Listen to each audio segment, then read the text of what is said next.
Tiga hakim ajukan dissenting opinion dalam sidang putusan sengketa Pilpres. Apa saja yang bisa dibaca dari poin perbedaan pendapat tiga hakim ini? Kita bahas bersama Bivitri Susanti, pakar hukum tata negara. Selamat malam Mbak Bivitri. Selamat malam, Mbak Friska. Kalau dari tiga hakim konstitusi mengajukan atau menyebutkan adanya dissenting opinion, pendapat yang berbeda. Apa yang Anda cermati? Karena tadi Prof. Mahfud juga bilang bahwa ini jadi sejarah adanya dissenting opinion di putusan sengketa Pilpres. Jadi memang selama ini mulai dari sengketa Pilpres tahun 2004 sampai 2019 yang paling baru itu belum pernah ada dissenting opinion. Karena ini memang tidak tertulis dalam hukum acara Mahkamah Konstitusi, nggak ada di undang-undang, tapi dalam beberapa wawancara penelitian mereka ungkapkan, dan tadi Pak Mahfud spill sedikit bahwa Pak Mahfud kan kapasitasnya sebagai mantan ketua MK ya. Ya. Dia spill sedikit bahwa sudah menjadi suatu kesepakatan bersama di antara para hakim supaya untuk perkara PHPU Pilpres ini mereka bulat suaranya 9.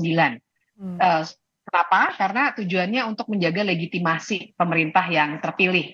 Jadi biasanya yang dilakukan itu mereka rapat permusyawaratan hakim, misalnya ada yang nggak setuju, rapat lagi, nggak setuju, rapat lagi, sampai akhirnya terjadi konsensus. Nah, rupanya tahun ini, seperti dia tadi katakan, nampaknya nggak bisa ada konsensus yang dicapai, sehingga baru pertama kali pecah telur, tiga hakim memberikan dissenting opinion. Dan kita semua tahu, tadi Mbak Friska sudah bacakan, dissentingnya sebenarnya keras. Tadi kan Mbak Friska kesimpulannya aja, tapi tadi saya memperhatikan betul, itu keras sekali kata-katanya.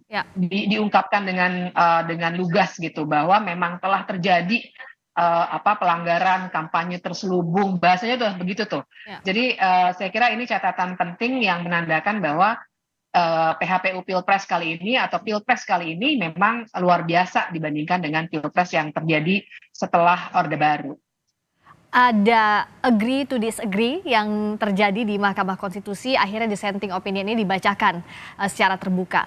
Mbak Bivitri, dari poin-poin yang disampaikan tadi oleh Pak Saldi Isra, Bu Eni Nurbaningsi, juga Pak Arief Hidayat, apa saja yang dibaca? Karena sorotan soal bansos, netralitas aparat, itu tegas sekali disampaikan dalam pertimbangan seperti yang tadi Mbak Bivitri sampaikan, dibacakan oleh para hakim konstitusi ini di depan publik.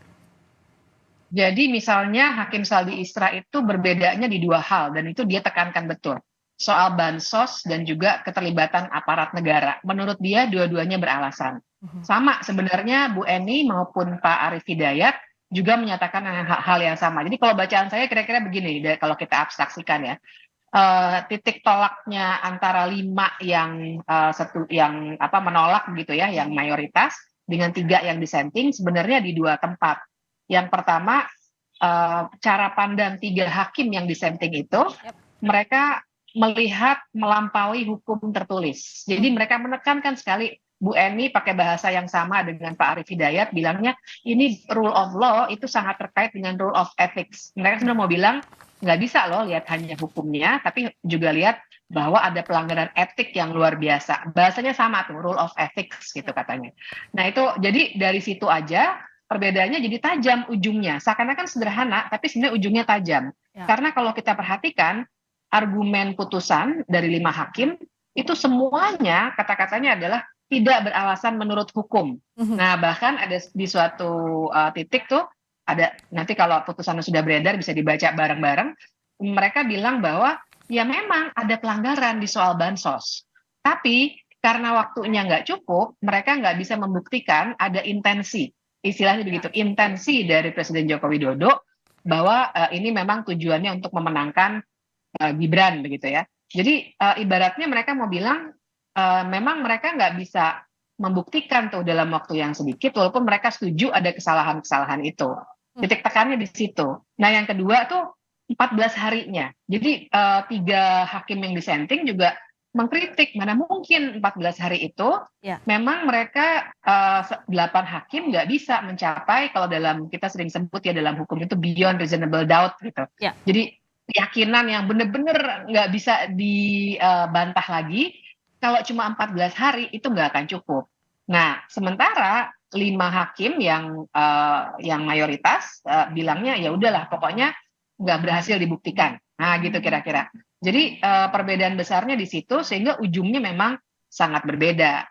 Tapi Mbak Friska, yang menarik menurut saya juga, 3 hakim yang dissenting sebenarnya sama sekali tidak menyebut-nyebut soal Gibran, Hmm, ya kan? Mereka menyebutnya pemungutan suara ulang, semuanya itu mintanya pemungutan suara ulang di beberapa daerah. ya. Jadi kalau saya membaca ini juga seakan-akan Mahkamah Konstitusi tetap tidak mau mengoreksi putusannya sendiri yang nomor 90 tahun 2023 Hmm, itu. oke. Jadi kan sebenarnya kan mereka yang memulai, kan kalau bahasanya Mas Budiman di Harian Kompas kan gitu. MK yang memulai, harusnya MK yang mengakhiri. Nah, mereka tuh seperti mau mengesampingkan fakta juga bahwa memang yang memulai semua ini gara-gara MK Ada putusan kemarin nomor gitu. Jadi 90 yang akhirnya mendahuluinya begitu ya, Mbak? putusan 90 yang bikin kekisruhannya mundur apa begitu ke depannya dirusak semua gitu. Itu mereka tidak koreksi sama sekali. Tidak disebut-sebut bahkan soal-soal yang terkait dengan putusan 90. Nah, kalau kita perhatikan tadi kita dengar dengan seksama, itu memang ada ruang abu-abu sehingga tadi kata Mbak Bivitri cara pandangnya jadi berbeda.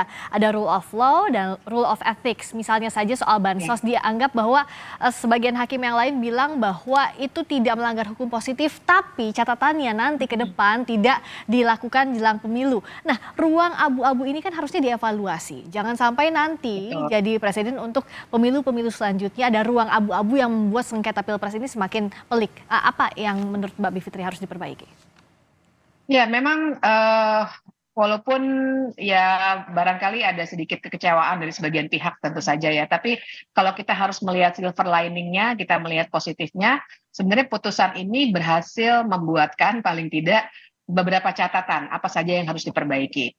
Kalau dari 5 hakim yang mayoritas, misalnya mereka sudah menyebut tuh soal bansos tadi ya, Ya. seharusnya diatur dengan lebih jelas.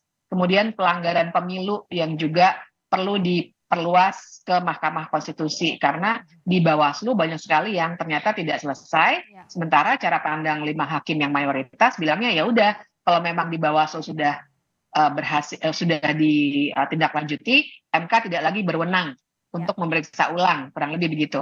Jadi mereka memberi catatan seperti itu. Mhm. Sementara tadi Pak Arief Hidayat itu dalam dissenting opinion-nya bahkan dia merinci 1, 2, 3, 4 gitu ya.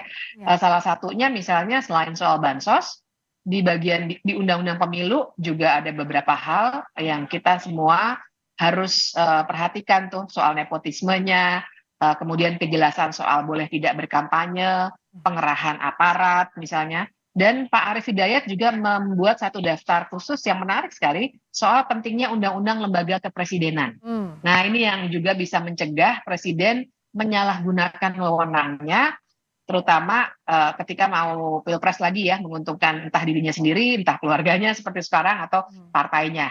Nah, ini yang paling tidak ini PR kita ke depan, Ya. dan ini artinya sebagai judicial order, jadi perintah pengadilan sebenarnya Mhm. kepada pembuat undang-undang untuk membuat undang-undang baru ataupun memperbaiki tadi ya undang-undang pemilu, mungkin undang-undang yang terkait dengan bansos dan lain sebagainya. Ini harus ditindaklanjuti oleh DPR yang baru dan pemerintah yang baru karena pembuat undang-undang memang mereka. Ya. Nah, ini yang kita mesti tunggu dan kita mesti awasi kayaknya ini rame-rame Mbak Friska, soalnya kan ini sebenarnya situasi yang menguntungkan ya Ya. untuk partai-partai yang berkuasa.